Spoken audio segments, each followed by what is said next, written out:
Dear viewers, good morning to all of you. Today I would like to deal with one of the most important tenses, that too under present tense. అందులో simple present అని ఒకటి ఉంది, చూసాం మనం previous వీడియోలో చూసాం. Present లో 4 అన్నాను కదా, అందులో సింపుల్ ప్రెజెంట్ ఒకటి. నేను ఈ టెన్స్ డీల్ చేసేటప్పుడు ఇండివిజువల్ గా నా స్కెచ్ ఎలా ఉంటుంది అంటే మా గురువు చెప్పింది, దాని మీనింగ్ చెప్తాను, దాని ఫామ్ చెప్తాను, స్ట్రక్చర్ అంటారు, తర్వాత కీవర్డ్స్ చెప్తాను, తర్వాత యూజెస్ చెప్తా. యూజెస్ ప్రతి టెన్స్ ఇలానే నేరవండి. టెన్స్ పేరు, దాని ఫామ్, కీవర్డ్స్, పరీక్షలు ఎలా ఆ టెన్స్ గుర్తించాలని. పరీక్షలు ఏం చేస్తాడు, ఏ ఫామ్ ఆఫ్ వెర్బ్ వేస్తాడు, ఏ అంటాడు. ఫామ్ ఆఫ్ వెర్బే టెన్స్ లో, కీవర్డ్ బట్టి నిర్ణయించాల. తర్వాత యూజెస్ ఉంటాయి. ఒక్కో టెన్స్ ప్రయోజనమనుద్దిశ్య మందోపి ప్రవర్తతే. మనం దీన్ని నేర్స్తున్నామంటే దానివల్ల ఏదో ప్రయోజనం ఉండద్దా? ఇంత కష్టపడి నేర్చుకుంటున్నప్పుడు దీనికి ప్రయోజనం చూస్తాం. అసలు ఈ టెన్స్ ప్రయోజనం ఏంటి? 12 టెన్సులు ఉన్నాయి, వాటి ప్రయోజనాలు ఏంటి? నేను మొదట్లోనే చెప్పా ఇంతకుముందు. సింపుల్ ప్రెజెంట్ టెన్స్ కొంచెం లాంగ్ గా ఉంటుంది నేను కంపేర్డ్ విత్ అదర్ టెన్సెస్. అందువల్ల భయపడగాకండి. చాలా ఉపయోగాలు ఉన్నాయి సింపుల్ ప్రెజెంట్. చూడటానికి సింపుల్ గానే ఉంది, కానీ చాలా ఉంది దీంట్లో తతంగం. సింపుల్ ప్రెజెంట్ టెన్స్ అని ఎందుకన్నారు? దీని ఫామ్ చిన్నది, ఎక్కువ పదాలు ఉండవు, ఒకే పదంతో కొట్టేస్తాడు. ఇది యాక్టివ్ వాయిస్. V1 లేక ఫామ్, V1 లేక V1 ఎస్ అంటే ఎస్ ఉంది, ఈఎస్ ఉంది, ఐఎస్ కూడా ఉందండి. ఈ మొత్తాన్ని కలిపి గ్రామేరియన్స్ ఎస్ ఫామ్ అంటారు. అదిగో ఎస్ ఫామ్ వెర్బ్స్ అన్నమాట.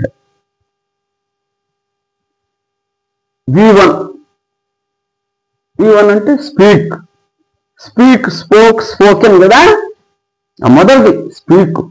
దానికి ఎస్ చేరిస్తే స్పీక్స్. అంటే do, does, do, did, done ఉంది కదా, ఆ డూకి ఎస్ చేరిస్తే ఏమవుద్ది? ఉట్టి ఎస్ కాదు, చివరిలో గో, డూ, ఫోర్ గో, ఇట్లా కొన్ని ఉన్నాయి. చివరిలో ఓ వస్తే ఈఎస్ వస్తుంది, ఉట్టి ఎస్ కాదు, గుర్తుపెట్టుకోండి. డస్ అంటే డిఓఎస్, డస్ కాదు, ఇప్పుడు ఓ వస్తే ఈఎస్. అట్లా కొన్ని వెర్బులకి ట్రై, ఫ్రై, క్రై, డ్రై ఇట్లా ఉన్నాయి వెర్బులు. చివరిలో వయ్యి ఉండి దాని ముందు కాన్సోనెంట్ ఉంటే ఏఈఐఓయులని వెబుల్స్ అంటారు. మిగిలిన వాటన్నిటినీ కాన్సోనెంట్స్. ఇప్పుడు ఆర్ అనేది ఏంటి? ఏఈఐఓయు కాదు కదా. అంటే ఈ వైకి లెఫ్ట్ సైడ్ కాన్సోనెంట్ ఉంటే ఖచ్చితముగా వైని ఐఎస్ చేయాలి. అంటే ఎస్ ఫామ్ కావాల్సినప్పుడు ఎక్కడ ఎస్ ఫామ్ అవసరం తర్వాత చెప్తాం. V1 ఫామ్ చెప్పాను, ఎస్ ఫామ్లు చెప్తున్నా. ఎస్ ఫామ్ లో దానికి ఎస్ యాడ్ చేసాం, కొన్నిటికి ఈఎస్ యాడ్ చేసాం, కొన్నిటికి వై తీసేసి ఐఎస్ పెట్టాం. ఇక్కడ ఇంకో మాట చెప్తున్నా, సింపుల్ గా సందర్భం వచ్చింది కాబట్టి. వై ఉంటుంది చివరిలో, ముందు కాన్సనెంట్. అట్లాడప్పుడు ఈ సమస్య. ఒక సే అని ఉందనుకో, వైకి ఏముంది లెఫ్ట్ సైడ్? ఏఐఓయు కదా, వదిలి కదా ఉండేది. అందువల్ల దీన్ని ఐఎస్ అనకూడదు. ఆ వై పక్కన ఎస్ చేయొచ్చు చాలు.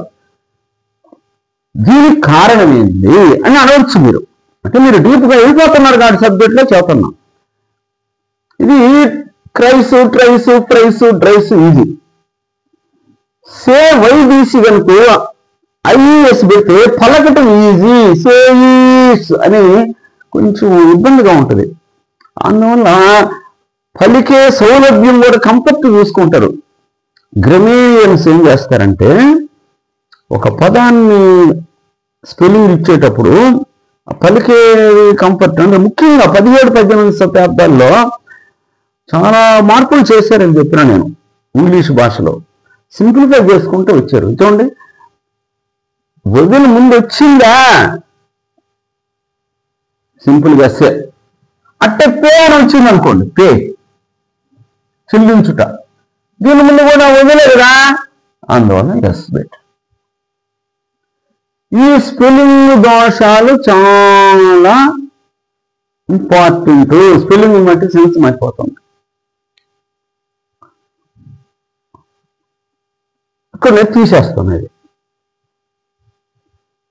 ఇది కాన్సన్ట్రేట్ చేస్తున్నాం. వైఈసి ఐఎస్ పెట్టి ఇవన్నీ కూడా ఎస్ ఫామ్లు.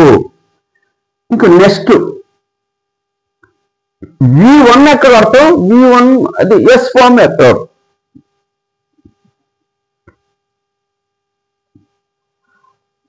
సబ్జెక్ట్ ప్లస్ V1 అన్న సింపుల్ గా రాసేయాలి, స్ట్రక్చర్ రాసేయాలి. దయచేసి ఇది గుర్తుపెట్టుకోండి, జీవితంలో గుర్తుపెట్టుకోండి. ఇది మిమ్మల్ని చాలా దూరం తీసుకొని వెళ్ళిపోద్ది లైఫ్ లో. ఇది సరిగ్గా వాడకపోతే మీకు ఇంగ్లీష్ రాదని, సరిగ్గా వాడకపోతే ఇంగ్లీషు రాదని.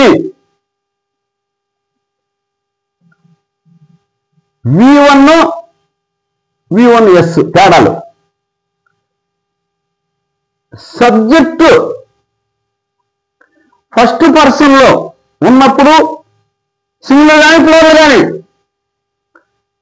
సెకండ్ పర్సన్ లో సింగులర్ కానీ ప్లూరల్ కానీ, యు అనేది ఎప్పుడు ప్లూరల్ లేదు.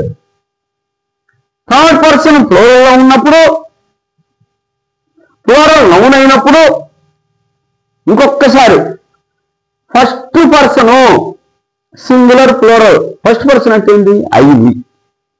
సెకండ్ పర్సన్ అంటే ఏంటి? యు. థర్డ్ పర్సన్ అంటే ఏంటి? He, she, it, they, all nouns. ఇవన్నీ కూడా నౌన్స్, నౌన్ ఈక్వలెంట్స్ అన్ని కూడా థర్డ్ పర్సన్. అంటే ఫస్ట్ సెకండ్ పర్సన్ కానీ అన్ని థర్డ్ పర్సన్. సెల్ అన్నాను, పెన్ అన్నాను, ఇవన్నీ థర్డ్ పర్సన్. ఈ థర్డ్ పర్సన్ లో ప్లూరల్ బహువచనం.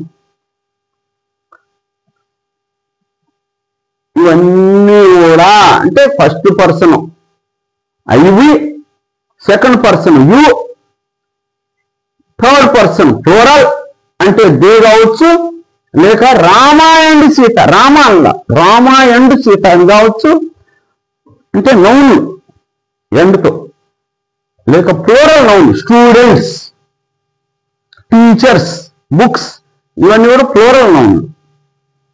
నువ్వు ప్లూరల్ ఎలా చేస్తావు అనేది నీకు తెలుసు. ఆ ప్లూరల్ నౌన్ వచ్చిందా ఈ మూడిటి విషయంలో ఖచ్చితముగా V1 వాడవలే, ఖచ్చితముగా V1 వాడవలే. అంటే దే స్పీక్ అనాలా, రామ అండ్ సీత స్పీక్ అనాలా, స్టూడెంట్స్ స్పీక్ అనాలా. ఫస్ట్ పర్సన్ చూడండి, ఐ స్పీక్, SPEAK అండి ఇది. I speak, we speak. Singular అయినా ప్లూరల్ అయినా first person speak. First person అంటే ఏంటి? ఎవరికి వాళ్ళే ఫస్ట్ పర్సన్. ఐ, వి, మేము. ఎదురుగుండేవాడు యు, సెకండ్ పర్సన్. ఎదురుండేవాడు కాదు, ఎవరికి వాళ్ళే వాళ్ళు కాదు, ఐ, వి కాదు. ఈ రెండు కానీ ఏందా ఇంకెవరో వీని గురించి మనం మాట్లాడితే వాళ్ళందరూ కూడా థర్డ్ పర్సన్ అంటారు. అదేమవచ్చు he, she, it, they, nouns ఎన్ని. అక్కడ హీ, షీ, ఇట్లు మాత్రం తీసి పక్కన పెట్టాం. ఇది జాగ్రత్తగా తరోగా గుర్తుపెట్టుకోండి. ఇది కొద్దిగా కన్ఫ్యూజనే. కొన్ని చిన్న చిన్నవి కూడా ఓవర్ కన్ఫ్యూజన్ ఉంటాయండి. మనకు కూడా లైఫ్ లో కొన్ని పదాలు, ఇప్పుడు తెల్లగడ్డ ఎర్రగడ్డ అన్నాము, అది ఎప్పుడు నాకు కన్ఫ్యూజన్గా ఉంటుంది. ఏంటో వెల్లుళ్ళు అంటారు. ఏంటి వెల్లుళ్ళు? తెల్లగడ్డను అందామా, ఎర్రగడ్డను అందామా? చిన్న పాయింట్ కదా, కన్ఫ్యూజన్గా ఉంటుంది. అట్లా ఇక్కడికి వచ్చేటప్పటికి ఈ V1 విషయంలో ఈ గుర్తుపెట్టుకోవాలి. దీన్ని ఎలా గుర్తుపెట్టుకోవాలో కన్ఫ్యూజన్ అనుకుంటే నేను చిన్న టెక్నిక్ చెప్తాను. V1S ఉందన్నానే, అది ఎక్కడ వాడతారు V1S? ఈ కానప్పుడు V1S. ఈ కానప్పుడు ఏంటి? First person singular plural everything, third person singular అది సెకండ్ పర్సన్ సింగులర్ ప్లూరల్ పోయింది, థర్డ్ పర్సన్ ప్లూరల్ కూడా పక్కన పెట్టండి. ఇంక మిగిలింది ఏంటి? దయచేసి వేరే అనుకోకండి, యూని సింగులర్లో ప్లూరల్ రెండు వాడతారు. ఓల్డ్ ఇంగ్లీష్లో దవ్ అని ఒకటి ఉంది, అది సింగులర్ వాడేవాళ్ళు, యూ అనేది ప్లూరల్. ఆ దవ్ని యూ అనే పదం వచ్చి రీప్లేస్ చేసేసింది. సింగులర్కైనా ప్లూరల్కైనా మర్యాదగా ఉంటుంది. సింగులర్ అయినా మీరు అనండి, నువ్వు అట్ట అనొద్దు. కొంతమంది సేవటికే నువ్వు అంటాను, అనకూడదు, తప్పండి అది. అందువల్ల బ్రిటిష్ సాంప్రదాయంలో ఎటువంటి పరిస్థితుల్లో కూడా మీరనే అలా. నేను ఇంగ్లాండ్ పోయినప్పుడు కానీ అమెరికాలో ఉన్నప్పుడు కానీ గమనించిన నేను, మీరు అనే అర్థంలోనే వాడతారు, అంత గౌరవిస్తారు. అక్కడ కూడా ఉన్నారు, కానీ కొంతమంది తెలియదు ఏందో. ఈ ప్లూరల్లోనే వాడుకోమన్నాడు, సింగులర్ అయినా ప్లూరల్ అయినా. మిగిలినోటికి ఏదైనా ఉందండి, సింగులర్ ప్లూరల్. ఇక్కడ నేను చిన్న టెక్నిక్ చెప్తున్నా మీకు.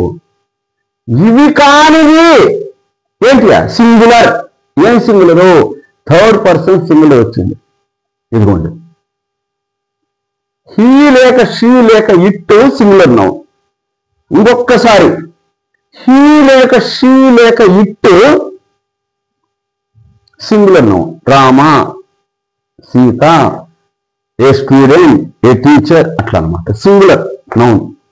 వీటిని సబ్జెక్టుగా వాడితే వీటిలో ఏదైనా అప్పుడు V1S కానీ V1ES కానీ, అంటే he speaks, he does, he cries, అట్లా షీ కూడా అంతే. ఇలా వాడుకోండి. ఇది కొంచెం కన్ఫ్యూజను. ఇంకొకసారి చెప్తాను మీకు. He, she, it third person singular అనమాట. అట్లా నౌన్లు, సింగులర్ నౌన్ నంబర్లో ఉండేటువంటి నౌన్. స్టూడెంట్ తీసుకోండి, స్టూడెంట్స్ కాదు. బుక్ తీసుకోండి, బుక్స్ కాదు, అంటే ప్లూరల్ కాదు, సింగులరే వస్తుంది. ఇంకోటి డేవిడ్ గ్రీన్ ఏమంటాడంటే, నౌన్కి ఎస్ చేరిస్తే ప్లూరల్ వస్తుంది, బుక్స్ వస్తుంది. వెర్బ్కి కనుక ఎస్ చేరిస్తే, నౌన్కి ఎస్ చేరిస్తే ప్లూరల్ వస్తుంది.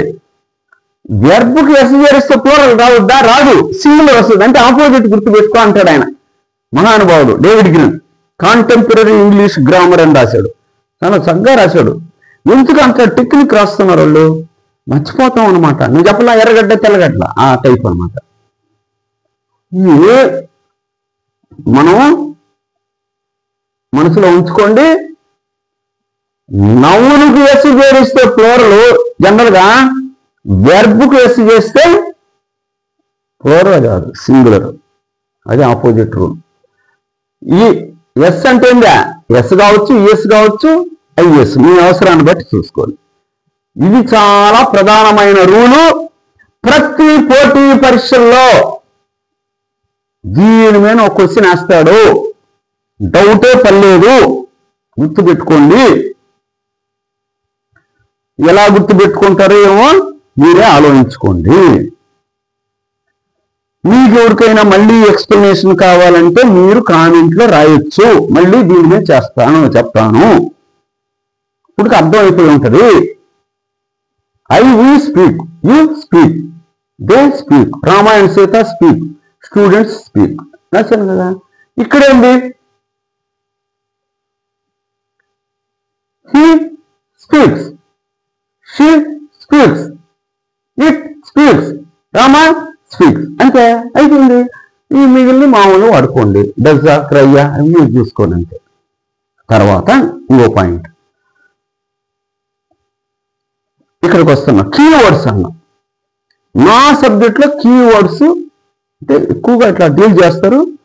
పరీక్షల్లో వాక్యం ఇచ్చినప్పుడు లేక నిజ జీవితంలో మనం మాట్లాడేటప్పుడు స్పోకన్లో కానీ ఎక్కడైనా ఈ పదాలు వాడితే సింపుల్ ప్రెజెంట్ టెన్స్ వాడాలి, అంటే ఈ టెన్స్ వాడాలి. ఎస్ ఉందా లేదా అది మీ అవసరం అంతే. కీవర్డ్స్ ఏంటి? టైం ఎక్స్ప్రెసింగ్ యాడ్వర్బ్స్ అన్న. యాడ్వర్బ్స్ చాలా రకాలు ఉన్నాయి, ప్లేస్ చెప్పొచ్చు, రీజన్ అన్ని, కానీ టైం ఎక్స్ప్రెసింగ్ అంటున్నాడు. యాడ్వర్బ్ అంటే క్రియను వర్ణించేది, లేక ఇంకొక యాడ్వర్బ్ లేక ఒక యాడ్జెక్టివ్ని వర్ణిస్తే యాడ్వర్బ్ తర్వాత చూస్తాం. ఇక్కడ టైం ఎక్స్ప్రెసింగ్ యాడ్వర్బ్ ఏంటి? Every day, every week, every month, every year, every decade, every century, every morning, every afternoon, every evening, every night, ఇవన్నీ కూడా ఎవ్రీ తగిలిందా సింపుల్ ప్రెజెంట్ టెన్స్ అంటే. తర్వాత daily, always, usually, frequently, regularly, often, generally, commonly, habitually, normally, occasionally, sometimes, rarely, seldom, never, once a week, రోజు ఉండాలనే లే, once a week, regular అన్నాడు కదా, వారానికి ఒకసారి, వన్స్ ఏ డే, వన్స్ ఏ మంత్, ట్వైస్ ఏ day, రోజుకు 2 సార్లు, ట్వైస్ ఏ వీక్, వారానికి 2 సార్లు, 3 times ఏ వీక్. ట్రైస్ అని లేదండి ఇంగ్లీష్లో, తీసేశారు. 3 times, 4 times అట్లా అనాలి మనం. Are used to express habitual are, ఈ పదాలు ఎందుకు వాడతారా? హ్యాబిచువల్ అలవాట్లకు కానీ రెగ్యులర్ లేక రిపీటెడ్ యాక్షన్స్ వాడతారు. చూడండి, వారానికి ఒకసారి అంటే రిపీటెడ్ కాదు, అదే అందుకోసం అనమాట. అట్లా ఇవన్నీ కూడా ఆలోచిస్తా, ఇది మనసులో పెట్టుకొని చూసుకోండి. ఆల్వేస్ అన్నాడా, డైలీ అన్నాడా, సింపుల్ ప్రెజెంట్ అంటే నువ్వు కంటిన్యూస్ పెట్టామంటే పోయినట్టు. తర్వాత ఇంకా యూజెస్ ఏంటి అంటే ఈ సందర్భాల్లో వాడాలా. రెండోది universal truth, principle, permanent activities, to express position, to express mental activity అంటే లవ్, లైక్, హేట్, డిటెస్ట్, ఇటువంటి ఎమోషన్స్, ఫీలింగ్స్, మానసికమైన understand, I'm understanding the subject అనకూడదు. I understand the subject, mental విషయాలు అనమాట, మనసుకు సంబంధించినవి. Fixed programme, the PM comes to Nellore tomorrow, fixed programme అది. Conditional sentence if క్లాజుల్లో, టైం క్లాజుల్లో, ఎక్స్క్లమేటరీ సెంటెన్స్ హీరు దేర్తో స్టార్ట్ అయితే, to express an author's statement. Keats says, a thing of beauty is a joy forever. చూసారా? అట్లే సామెతలు, honesty is the best policy, all that glitters is not gold. Shakespeare కూడా చూడండి ఎట్లా వాడాడు, all that glitters అన్నాడు ఆయన. మర్చెంట్ ఆఫ్ వెనీస్లో రాస్తాడు, గ్లిట్టర్స్ అన్నాడు కానీ గ్లిటర్ అనలా, ఈజ్ గ్లిటరింగ్ అని కూడా అనలా. సామెతలు అనమాట ఇవన్నీ కూడా. ఇవి మాత్రం ఓవర్గా మెన్షన్ చేసి వదిలాను, మీ కన్వీనియంట్ కోసంగా ఇంత తాపేస్తున్నాను, ఇప్పుడు ఎక్కువైంది. ఈ యూజెస్ మీద ఒక్కో దాని మీద ఒక్కోటి 2 ఎగ్జాంపుల్స్ ఇచ్చేసి ఒక వీడియో చేస్తానండి. Thank you very much for your being with me.